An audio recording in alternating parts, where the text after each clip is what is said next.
my mom legit asked me, she's like, Joe, can you please record this? And I'm like, I got you, Mom. All right, wow, I am floored. For anyone who carved out some time to come to be here today, thank you so much. I legitimately, I had to go to like my doctor yesterday for a follow-up, and the nurse took my blood pressure, and on my drive over, I was thinking about like this exact moment. She was like, oh, Joe, it's a little high. And I was like, don't worry, I'm thinking about talking about jOeCHEM tomorrow. So before I start, George, seriously, thank you so much for having me in. The fact, I know that there may be like a mistake here or there on the website, so the fact that you said 97% is like, I'm shaking. So thank you again. And if I would have taught you, Joe, it would have been 100. That, my two biggest regrets at Pitt, thinking unlimited market meal swipes the first year and taking advantage of them was the first mistake, and the second mistake was never having you, George. You're the instructor every student deserves. And that's very kind of you. So, in true jOeCHEM fashion, I kind of have like 4 sections to just like talk today. Just a little bit of, well, first I'm going to kind of give an overview, introduce myself, what I do as a career right now. Then I'm going to time warp you back to 2013, back to Pitt. You know, I was wearing cargo shorts well below my knees. My head was shaved. I was killing it. But then, you know, walk you through what I did at Pitt and what kind of happened to me and what led me to thinking of making jOeCHEM, how the whole process happened, and then how it eventually bumped me to, you know, writing software at a self-driving car company. That's what I do today. And then, you know, quick little TED talk. We're gonna get motivational all up in here. Just some things I learned that I think would have helped if I'd heard them from somebody else. You know, years ago. And then finally, sticker time. And of course, I would love to take a picture with all of you and George. That would be awesome. So, just a little bit about me. So, my name's Joe. I live in Shadyside right now. I'm from Pittsburgh. Sorry, my mouth is really dry. And so I live in Shadyside. I'm from Pittsburgh, so if there's any Pittsburgh people in here, big ups. And I went to North Allegheny. Yeah. So where I work right now, I work at a company called Active. Active is a pretty big company. It's around 150,000 people. So they do everything from car part manufacturing to like smart car stuff like OnStar, or if your car's driving and another car's coming into your lane, you know, your car can react. But I work in a very small part of Active. It's about 700 or 800 people called Active Autonomous Mobility. That's the fancy phrase for we do self-driving.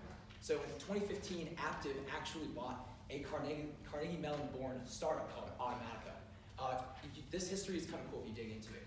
They were the first group of people at CMU to do a coast-to-coast autonomous drive. So they were at the forefront of self-driving.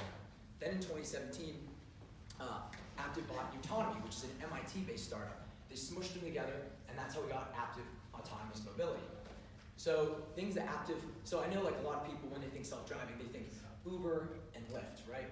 Well, they're companies that do ride sharing, right? We've all obviously taken Ubers and Lyfts. So they do, you know, you can order a ride, and then someone picks you up. So they obviously want to be more profitable. The way they can do that is eliminating the driver, right? Very controversial topic, right?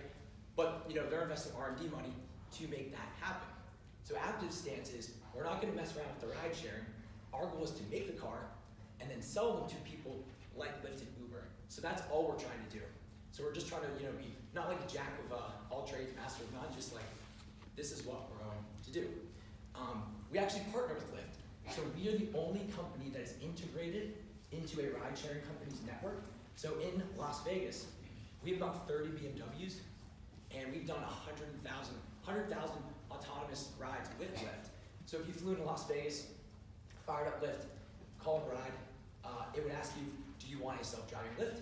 If you said yes, a Lyft will, like, you know, a Lyft might pick you up. It would be our BMW with our hardware, our software, and you know, it's been going pretty well. We have a 4.95 passenger rating, so they've been safe rides, they've been good rides. So what's been happening at my company is that even in September, we made a deal with Hyundai. So actually, I'm not going to work at Active in a few months. I'm going to work at a company with a brand new name I don't even know yet. So Hyundai's going to make our car, the actual, you know, skeleton, and then we're going to put our stuff inside of it. So what I do at this company, my job title is really, it's very vague, it's very strange. I'm a DevOps engineer. What my job really consists of is we have a lot of folks that are very smart robotics people, right? They either like, you know, they went to CMU, MIT, wherever. Pitt, there are some Pitt people, which is cool. And they, you know, they know what to, the code to write to make the car do different things.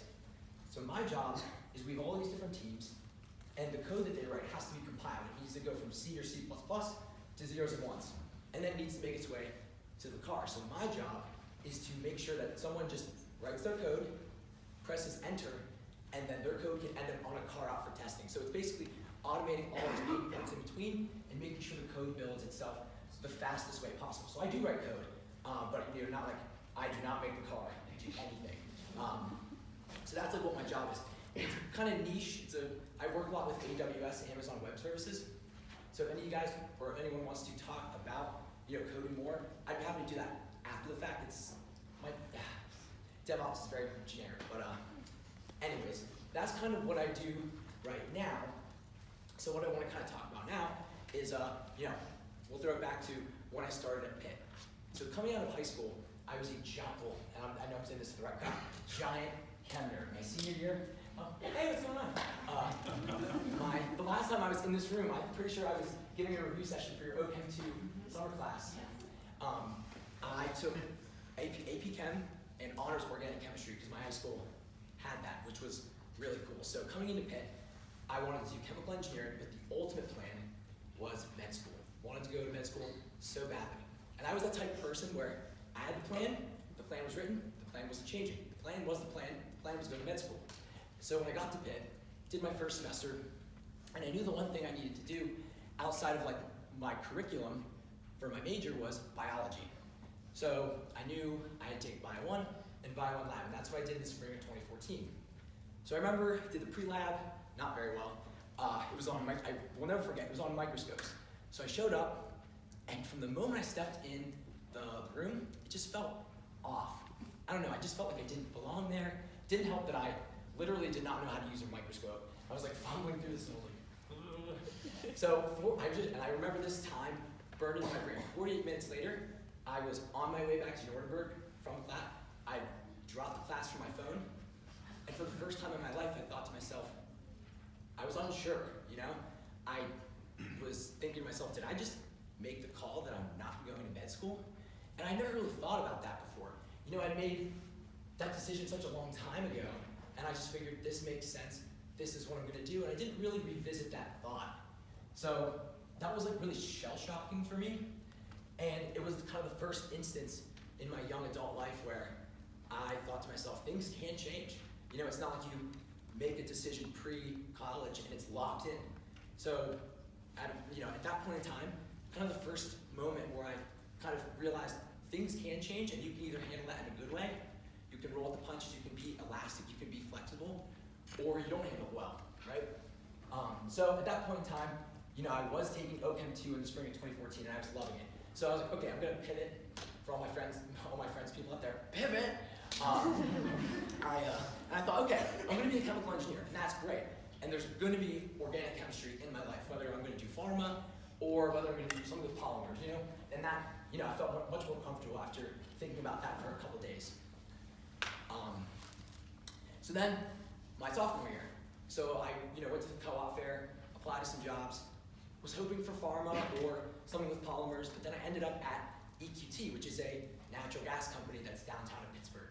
So wasn't too thrilled about, I liked the pay, I liked being able to stay in college. Did I love working for the fracking machine? That wasn't great, but then I told myself, I'll be the change on the inside, I'll make sure things are, whatever I do, it's done the right way. So, I'm super charged up, and I know I've only known all of you for about 22 minutes, but maybe 10 minutes. I really love people, so I'm rolling in hot. I'm like ready to meet my coworkers. Everybody was so miserable. Truly the definition of people working for the weekend. And the worst part was, I became one of those people. I felt like I was just annoying the crap out of everyone, so I just kept to myself. And weeks in, I realized I wasn't really getting work assigned to me. So, I started asking people for work, my mentor, other people, and no one ended up giving me anything to do. So I'm feeling very defeated, as far as like my social aspect of where I was working, as well as I was thinking like at the end of my co-op term, what am I gonna write about? Like what will I have said that I did at EQT the last 15 weeks? This was about halfway through, because I got like a halfway semesterly evaluation type form. So it dawned on me, like, I had not done anything. And I felt bad, but like it wasn't my fault at the same time. So I did overhear at some point, like right after that the team I was on, some people were talking about this Excel spreadsheet that was clunky. They always had to manually update it all the time. It was, it was important. There was like a weekly reviewed spreadsheet on like how much gas wells we were producing. So I thought to myself, maybe there's something there. No one's doing anything about it. So I found out, like I did some Googling, and that you can write code inside Excel, like Excel, not just like formulas. You can pop open a terminal and you can write a language called Visual Basic VBA. And do I have any engineers in the room? Okay, this is no flag to the arts and sciences kids. I just know you took Engineering 11, right? Or for anyone that took a programming class. I took one right fall of my 2013 freshman year. I sucked at it so badly. I remember I finished it and I was like, thank God I'm gonna be a chemical engineer or go to med school and I will never have to write code ever again. And here I was like, damn it, I need to write code. So, I spent the next few weeks, because again, no one was talking to me, so I had oodles of time to do whatever I wanted. So it was done watching, like Bad Blood Taylor Swift on YouTube. It was time to actually do some work. So I started writing some code. It did take me some time. I struggled, but I kept at it. And by the end of the co-op term, I showed my boss, like, look what I did, and it was something that people found useful. And I was really proud of it. And I realized I enjoyed the iterative process of, writing something and automating something. Then whatever, it was like a flowback spreadsheet. I don't even know what flowback is anymore. I didn't really care about the petroleum engineering application. I cared about the fact that there was a problem, there was a pain point, and I did something about it to make it less of an issue. So at that point, I was like, maybe coding's not terrible. Again, I was still terrible at it. I just sucked less. So coming back to my junior year, I was doing my chemical engineering classes. I even started a polymer class that semester, which I was so excited for. So I was like, okay, I had my fun. I had my little vacation with programming, but we're gonna put that back to bed, where it's back to the plan, right? And it was at that point that I didn't really like the polymer class either. Again, it was a good class. It just didn't feel right for me. So at that point, I was tutoring a lot of kids. I'd done some TAing for Dr. Houston and Dr. Nelson, and a lot of peer tutoring. And I just found myself saying the same things over and over again. And at that point, I had been thinking about maybe making a set of worksheets with ChemDraw. Then I had this light bulb go off, and I was thinking maybe, just maybe, I can automate myself. And that's when I thought, okay, maybe I can just be a chemical engineer that learns how to code, because that'll be a very marketable, I'll be more marketable that way. So my older brother, he works at Yelp, he's a tech wizard. I went to him I was like, hey man, could you maybe send me some resources? Like, I know you, because he at that point in time, he was working, I want to start learning how to code. So he sent me on my way, and it was like the second semester of my junior year that I started working on Joe Chem. And it was like something I kept to myself because it took a long time to make. I look back on it, I could have totally just made the videos, just made the content, right, the worksheets, gotten a WordPress site, the pre-built website, because all my website is, it's like a blog, it just wraps my YouTube channel, right? And I could have had this up way faster, but I wanted the nuts and bolts. I wanted to learn how to do object-oriented programming, and later on, because I paid for some services to host my website, but then I learned how to do that myself. So it was this iterative chipping away and gaining of skills that I wanted, and I say it just like that, it was not that smooth. It was really, really painful, and there were a lot of times where I'd go to send it, and I'd be like, I'm gonna work on code today, and I'd sit down and I'd watch like 4 hours of Hot Ones on YouTube, and I wouldn't get anything done, because I was scared. Even though I had this previous notion, like, I'm gonna be a chemical engineer, I don't need to learn how to code. I found out the hard way, in a situation that I found myself at EQT, I had to change. I had to, adapt to my, situation if I wanted to contribute, if I wanted to deliver anything valuable, then I knew that was mine, And at that point in time, even after I'd made that conscious decision, okay, I should learn how to code. I should pick up this new skill. It's one thing to say that, and then it's one thing, it's one thing to say, oh, I'm gonna try something new. I'm so brave, I got this. I used to think I was that person, but it's one thing to actually sit down and be like, damn, I am really not good at this. But I know I'm gonna try something today, and tomorrow I'm gonna be better than I was the day before. So it took a year. Luckily I front-loaded some of my classes, so I had some time to work on Joe Chem outside of, whatever classes I was taking at Pitt. And it was January of 2017, my second semester of my senior year. I'll never forget, I was sitting at this table on the ground floor of Hillman, and I was like, oh, I'm about to make this big announcement. And I posted on my Facebook, and I was like, it's done. And I remember my brother shot me a text, and he was like, dude, I just tried this feature and it doesn't work. And I was like, oh my God, people know about it now. I was like, fix it. But it was really cool. That was one of them. I'll never forget just that feeling of pride that I just had this thing. It wasn't done. It's never going to be done, but that it was out there. So at that point in time, I was enjoying programming a lot more. So I thought to myself, okay, I'm going to try and apply for tech jobs and chemical engineering jobs because I saw how much my brother enjoyed working at Yelp, and my little brother also works at Yelp. It's crazy. They work on the same floor at Yelp. It's really weird. So I was like, okay, maybe I'll just copy the brothers. I'll see if I can do that, knowing that I still had a lot of work to do. I didn't think I was fully qualified to get a tech job. So since I'm co-opted, I had a little super senior semester, and that was when I was applying for jobs. And it was really cool because that semester I took Alexander Dieter's organic synthesis course, probably the best class I took at Pitt. So honestly, if you guys are thinking about taking Dr. Islam's class, that sounds really cool. Definitely try to take it. Anyways, I was applying for jobs, and I was like, okay, I don't know what's gonna fall my way.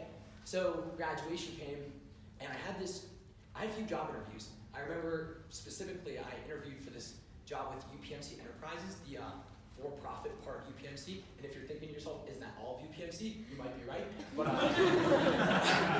this was the part of UPMC that's for-profit. So they make applications for UPMC. So it's in-house development for UPMC.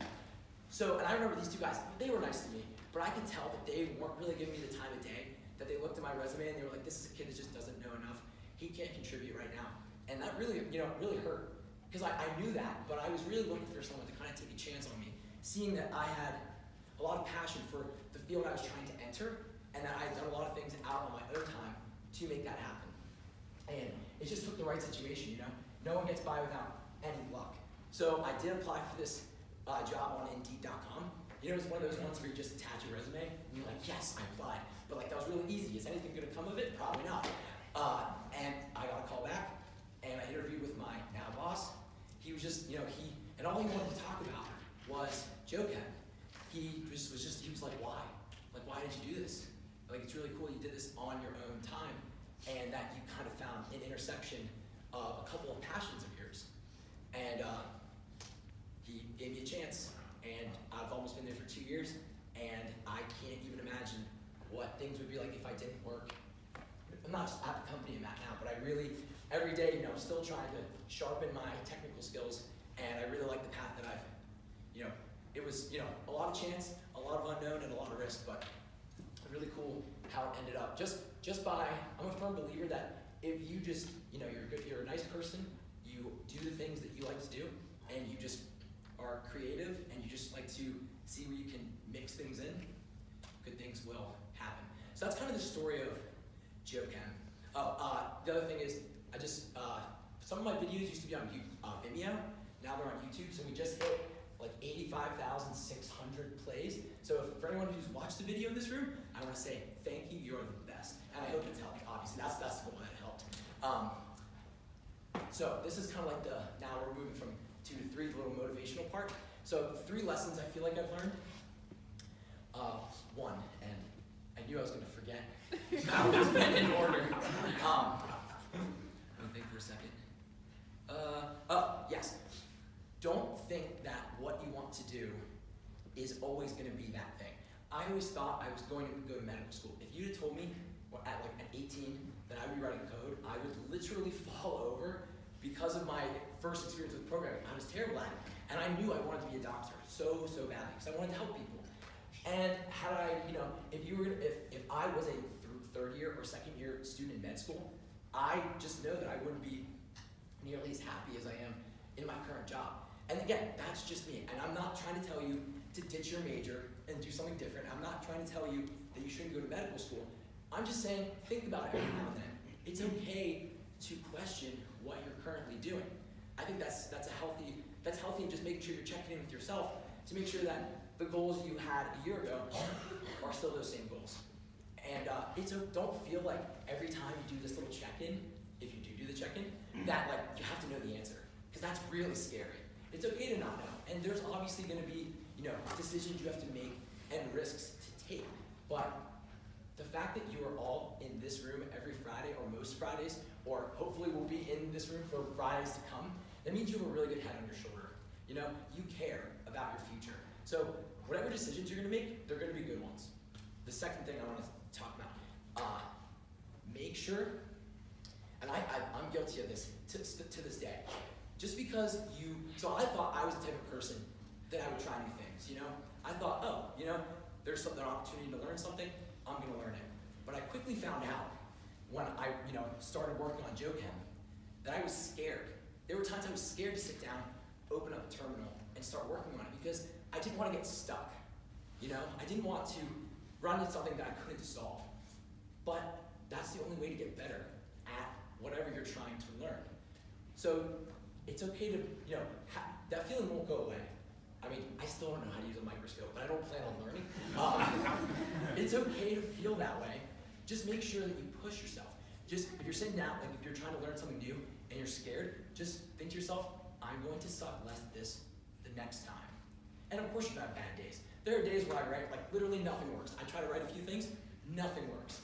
And that's just how it goes sometimes, But you're still better than you were the day before. And the third thing I wanted to say was, man, I really didn't want to have, think outside the box about the things you like to do. I know everyone in this room is sciencey geared. Obviously I am too. But just because we all have more than one passion, right? And I firmly believe your career should be one of those passions. But if you like multiple things, don't think that you have to give one up. Or don't think you have to keep it way over here. If you can be creative, which I know you all are because you're all very smart people, you can find that sweet intersection where maybe what you do for work, you can find an outlet to match it with what you like to do. Just think, unfortunately, maybe it doesn't exist, but you will never know if you don't give it a shot. That was all that was the motivational part. So, mandatory plug. If you like funny, organic chemistry memes, please follow my Instagram, @Joe_IO. Someone took Joe Chem, tried to message them, tried to report them to Instagram, still waiting for a response. Like me on Facebook, it's just jOeCHEM, and then my YouTube channel is just Joe Chem. The nice, like George said, so when I was in school, obviously I didn't have lots of dispensable income. So at that point in time, Joe Chem did cost a $1, $9 fee or something like that. So now that's on YouTube, I'm at 300 subscribers. If I get to 1,000, I can start. I know I don't want to be that person that runs ads, but it would give me a little, it would just cover my costs, because it costs $15 a month to host Joe Chem. If you throw me a subscribe, I love you, I'll be your friend. If you don't, I'll still be your friend. I might not love you, but I'll still be your friend. That was all I had to say, and I would love to take a picture with you guys and all of them. Well, let's wait and see if anybody has questions for Joe. So, if you were in my class last term, many of you were, you know that I actually did tell you guys that this was the one website that I did trust, and I know nothing about applying or whatever you said, joining whatever the crap you talked about. If you have not joined his YouTube channel, please do. Subscribe, do whatever that means. That would be phenomenal. All right, thanks, Joe.